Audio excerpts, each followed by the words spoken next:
রামধন জমিদার বাড়ি। এলাকাবাসীর মুখে ধরের বাড়ি। এই জমিদার বাড়িটি চট্টগ্রাম জেলার রাউজান উপজেলায় অবস্থিত। এই জমিদার বাড়ির বা জমিদারদের উপাধি ছিল ধর, তাই স্থানীয়রা এই জমিদারকে ধরের বাড়ি বা ধরের জমিদার হিসেবে অভিহিত করে থাকে। রামধন নামে একজন এই জমিদারি প্রথা চালু করেন। তার সঙ্গে এই জমিদারি পরিচালনা করতেন তারই আপন সহোদর রামধর। রামধনের পুত্র কেশব ধর 1955 সাল পর্যন্ত এই জমিদার টিকিয়ে রাখেন। তারপর জমিদারি প্রথা বিলুপ্ত হয়। আসসালামু আলাইকুম রহমতুল্লাহি বারাকাতুহু। কেমন আছেন বন্ধুরা? আশা করি সবাই ভালো আছেন।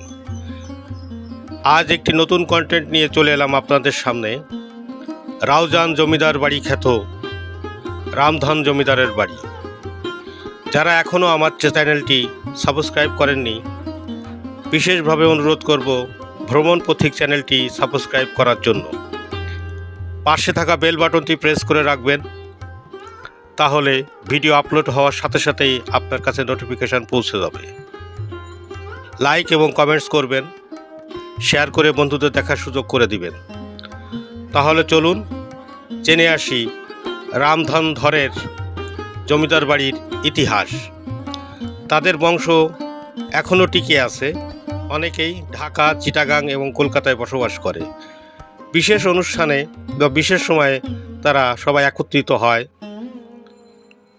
এবার জানব এই রামধন জমিদার বাড়ির ইতিকথা বা পটভূমি। প্রায় 250 বছর আগে এই জমিদার বাড়িটি নির্মিত হয়। ইট, চুন, সুরকি ও লোহার সমন্বয়ে এই বাড়িটি নির্মাণ করা হয়। রামধন ধর এই জমিদার বাড়ির গোড়াপত্তন করেন। রামধন ধরের চিরকুমারী বোন তার সেবায় বিয়ে করেন নাই, তিনি এই জমিদারির সাথেই ছিলেন। রামধন জমিদারের পুত্র কেশবচন্দ্র ধর মারা যাওয়ার পর তারই কন্যা ছবি ধর এই জমিদার বাড়িতে এখনও বসবাস করছেন। ছবি ধরের বংশধররা এখনও এই রাউজান জমিদার বাড়িতে বসবাস করে। কালের পরিক্রমায় এই জমিদার বাড়িটি আজ ধ্বংসের দ্বার প্রান্তে। বিল্ডিংয়ের ওয়াল থাকলেও ছাদ নেই, আপনারা দেখতে পাচ্ছেন। মোগল স্থাপত্যে নির্মিত শৈল্পিক নির্মাণে নির্মিত হয়েছে এই বাড়ি। জমিদার বাড়িটি ব্যবহার অনুপযোগী হওয়ার জন্য আশেপাশে জন্মেছে জঙ্গল। ভবনের ভিতরেও হয়েছে বিভিন্ন রকম আগাছা, বটবৃক্ষ আর কীটপতঙ্গের অভয়াশ্রম। সকল জমিদার অত্যাচারী হলেও এলাকার জনগণের মুখে জানা যায় এই জমিদার ছিলেন সামাজিক এবং প্রজাবান্ধব। তিনি তার এলাকায় অনেক কিছুই নির্মাণ করেছেন। আপনারা জমিদারের কাছারি বাড়িটি দেখতে পাচ্ছেন। এখানে বিভিন্ন আচার অনুষ্ঠান, ধর্মীয় উপাসনা হতো, এখনও এখানে হয়ে থাকে। জমিদারের বসবাসের জন্য এই জমিদার বাড়িটি নির্মাণ করেন রামধন জমিদার। ভবনের নাম দেন রামধন ভবন। দৃষ্টিনন্দন প্রবেশদ্বার, শিব মন্দির, এছাড়াও রয়েছে বিশাল আকারে কয়েকটি পুকুর এবং দিঘি, রয়েছে শান বাঁধানো ঘাটলা। আমরা আজ সেগুলো দেখার চেষ্টা করব এবং আপনাদেরও দেখানোর চেষ্টা করব। তাহলে চলুন আমার সঙ্গে থাকুন, ভ্রমণ পথিকের সঙ্গে থেকে পুরো ভিডিওটি উপভোগ করুন। জমিদার বংশের লোকেরা এখনও এই জমিদার বাড়িটিতে বসবাস করে, যার জন্য জমিদার বাড়ির অংশবিশেষ এখনও ভালো আছে, তবে বেশিরভাগই জরাজীর্ণ। আপনারা ছাদের কার্নিশ দেখতে পাচ্ছেন, ছাদের রেলিং দেখতে পাচ্ছেন। এই রেলিং বা এই ছাদে ওঠা যায় না, ঝুঁকিপূর্ণ। কিন্তু কিছু কিছু ভবন এখনও বসবাসের উপযোগী থাকায় ছবিধর তার বংশধর নিয়ে এখনও বসবাস করে। দেখতে পাচ্ছেন লম্বা খিলানযুক্ত বারান্দা, উপরের কড়িবর্গা আজ ধ্বংসের দ্বার প্রান্তে ধ্বংস হয়ে গেছে, চুরি হয়ে গেছে।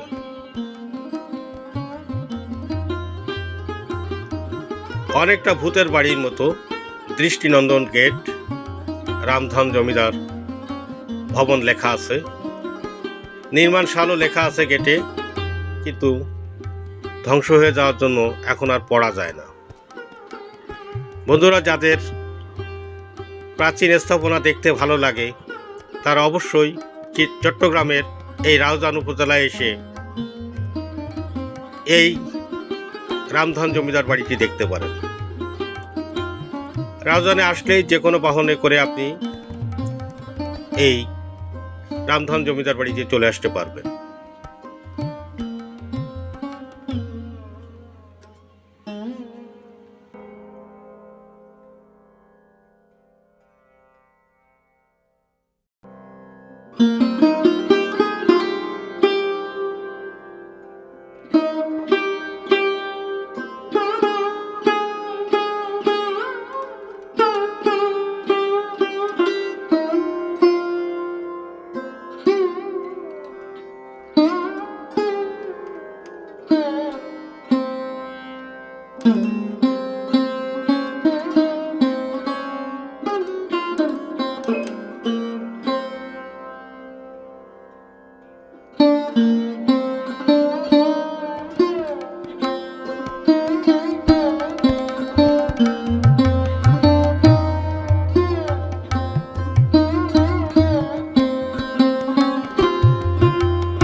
অনেক ধন্যবাদ বন্ধুরা,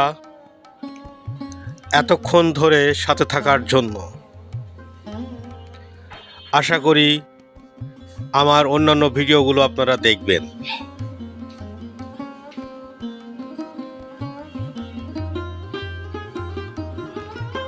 আমার জন্য দোয়া করবেন, আপনাদের সবার জন্য দোয়া এবং ভালোবাসা রইল।